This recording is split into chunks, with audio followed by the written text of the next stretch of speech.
ఇప్పుడు చాలామంది మగవాళ్ళు ఎప్పటికైతే వాళ్ళకు ఇంటర్కోర్స్ మీద ఫియర్ ఉన్నా లేదా సెక్షువల్గా కలిస్తే ప్రెగ్నెన్సీ వస్తుందేమో అన్న భయం వల్ల కానీ లేదా సెక్షువల్గా కలవడానికి ఆపర్చునిటీ లేనప్పుడు కానీ వాళ్ళు జనరల్గా ఓరల్ సెక్స్ అంటే ఓరల్ సెక్స్ని ఒక షార్ట్ కట్ లాగా ఫీల్ అవుతారు.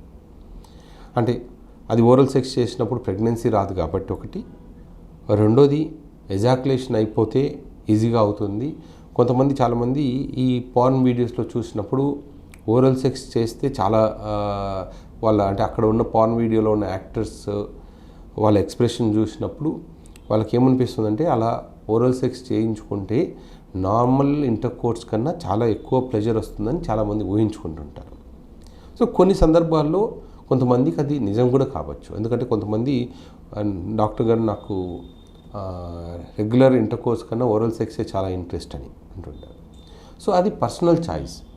సో కొంతమందికి ఎక్కడ ప్లెజర్ ఎక్కువగా వస్తుందో దాన్ని ఫాలో అవుతూ ఉంటారు. సో దాంట్లో తప్పైతే లేదు.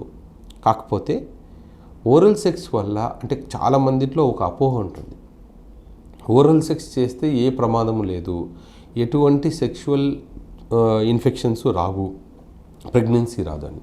సో ప్రెగ్నెన్సీ రాదు అనేది మటుకు కన్ఫర్మ్, ఎందుకంటే ఓరల్ సెక్స్ వల్ల జనరల్గా ప్రెగ్నెన్సీ రాదు. కానీ ఈ ఓరల్ సెక్స్ వల్ల కూడా ఎస్టీడీస్ స్ప్రెడ్ అవ్వచ్చు. ఇంతకుముందు మనం ఒక వీడియోలో చెప్పుకున్నట్టు క్లెమిడియా కానీ, హెర్పెస్ కానీ, గొనోరియా కానీ, హెచ్ఐవి కానీ ఇవన్నీ కూడా ఓరల్ సెక్స్తో కూడా స్ప్రెడ్ అవ్వచ్చు. సో ఓరల్ సెక్స్ కూడా కంపల్సరీగా ప్రికాషన్ వాడాలి. తెలిసిన వాళ్ళతో అయితే పర్వాలేదు, కానీ తెలియని వాళ్ళతో కానీ సెక్స్ వర్కర్స్తో కానీ మీరు కలిసేటప్పుడు ఓరల్ సెక్స్ దగ్గర అజాగ్రత్త. చాలామంది ఏంటంటే ఇంటర్కోర్స్కి కాండోమ్ వాడతారు కానీ ఓరల్ సెక్స్కి వాడరు. సో అక్కడే వాళ్ళకి ఈ ఇన్ఫెక్షన్స్ అన్నీ స్ప్రెడ్ అవుతాయి. సో ఇది మీరు గమనించాలి. ఈ క్వశ్చన్ అనేది కొంచెం డిఫికల్ట్ క్వశ్చన్, ఎందుకంటే చాలామందికి అనేది చాలా రేర్. అసలు చాలా రేర్గా కొద్ది మందికి మాత్రమే అలా హిజ్రాల్తో కలవాలని ఉంటుంది. ఎందుకంటే that is unnatural sex. So అసలు ఎప్పుడు కూడా అన్యాచురల్ సెక్స్ని మనం ఎంకరేజ్ చేయకూడదు.